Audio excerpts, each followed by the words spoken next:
प्यारे बच्चों, शब्दों में बहुत ताकत होती है। शब्द ऐसे होते हैं जो हमें अंदर से तोड़ सकते हैं और शब्द ऐसे भी होते हैं जो हमें एक जीवन दे सकते हैं। शब्द हमें अपनी ज़िंदगी से बिल्कुल नीरस बना सकते हैं। कई बार हम कुछ लोगों को ऐसा कह देते हैं जिससे वो अंदर तक टूट जाते हैं, और कई बार हम किसी लोगों को कुछ ऐसा कह देते हैं जिससे उनके मन में ऐसी मोटिवेशन आ जाती है कि वो माउंट एवरेस्ट तक भी चढ़ सकते हैं और चढ़ जाते हैं। ऐसी ही एक कहानी है शब्दों की, जिन शब्दों ने थॉमस एडिसन को एक सक्सेसफुल साइंटिस्ट बना दिया, एक डिस्कवरर बना दिया। थॉमस एडिसन के बारे में आप लोगों ने भी पढ़ा होगा, मैंने भी पढ़ा है। 4th क्लास की बुक में, हिंदी की बुक में मैंने इस कहानी को पढ़ा, और आज मैं चाहती हूँ कि आप भी इस कहानी को सुनो। आपने भी पढ़ा होगा ज़रूर, लेकिन आज आपने इस कहानी को अपने मन में बैठा लेना है। ठीक है, तो कहानी शुरू करते हैं।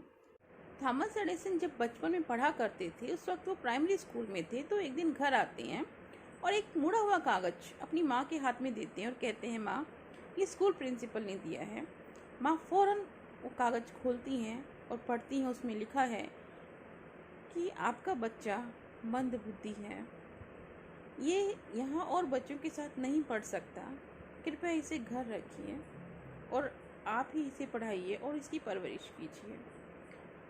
ऐसा पढ़ते पढ़ते माँ की आंखों में आंसू आ जाते हैं और माँ को लगता है जैसे अंत तक वो टूट गई हैं। तभी थॉमस एडिसन उनको हिलाते हुए पूछते हैं, माँ, क्या लिखा है इस लेटर में, मुझे भी सुनाओ। माँ ऊंचा ऊंचा पढ़ना शुरू कर देती हैं, कहती हैं, आपका बेटा थॉमस एडिसन बहुत ही जीनियस है, ये बच्चा बहुत ही इंटेलिजेंट है, ये आगे चल के बहुत बड़ा कुछ कर सकता है।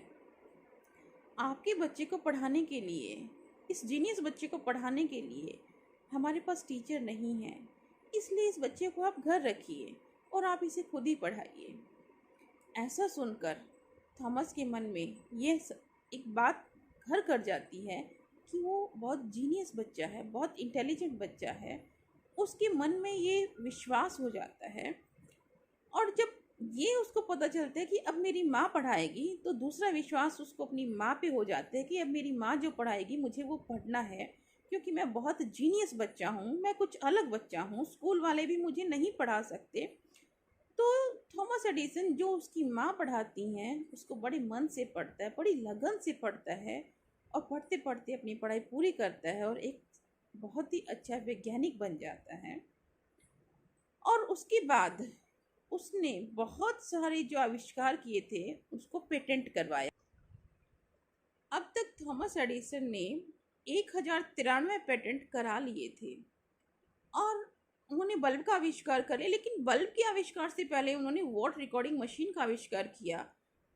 उसके बाद उन्होंने बल्ब का आविष्कार किया था, और उन्होंने इसी के साथ इलेक्ट्रिक जो कार है वो बैटरी से चलती है उसका आविष्कार किया, जो मूवीज़ के अंदर मोशंस हैं उसका आविष्कार किया, और इसी तरह से न जाने कितनी इन्वेंशंस कर डाली जो उनके नाम हो गई। इसी तरह से वक्त बीतता गया, और एक बार समय के साथ साथ उनकी माता की आयु जो थी वो पूरी हो गई, यानी निधन हो गया उनकी माता। उनकी माता की मृत्यु के बाद वो कुछ पेपर्स ढूंढ रहे थे, और उन पेपर्स में उन्हें वो मुड़ा हुआ पेपर भी मिला, और उन्होंने इसे खोल कर देखा। उसमें लिखा हुआ था, आपका बच्चा मंद बुद्धि है, वह इस स्कूल में नहीं पढ़ सकता, इसे अपने घर रखिए और खुद ही पढ़ाइए, कृपया इसे स्कूल ना भेजिए। और जब उनको ये पता चला तो वो लगातार कुछ कई घंटों तक ऐसे ही रोते रहे, रोते रहे, रोते रहे। और फिर उन्होंने अपने आप को दिलासा दिलाया कि मेरी माँ कितनी महान है, जिसने अपने शब्दों की ताकत से मुझे आज सही में एक आविष्कारक बना दिया, एक ग्रेट साइंटिस्ट बना दिया, एक इन्वेंटर बना दिया। मेरी माँ ने मुझे ये कहा कि मेरा बच्चा बहुत ही जीनियस है, सुपर इंटेलिजेंट है, ऐसे बच्चे बहुत कम होते हैं, आप इसे घर रखिए और खुद पढ़ाइए।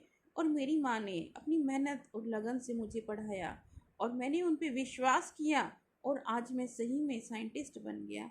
और कितने ही आविष्कार आज मैंने पेटेंट करवा लिए। तो बेटा इस कहानी से दो चीज़ें सामने आती हैं, एक तो शब्दों की ताकत और दूसरा विश्वास। माँ पे विश्वास किया, माँ की बातों पे विश्वास किया, पढ़ते गए मेहनत करते गए, तो एक मंदबुद्धि बच्चा भी एक आविष्कारक बन गया, एक इन्वेंटर बन गया, एक साइंटिस्ट बन गया।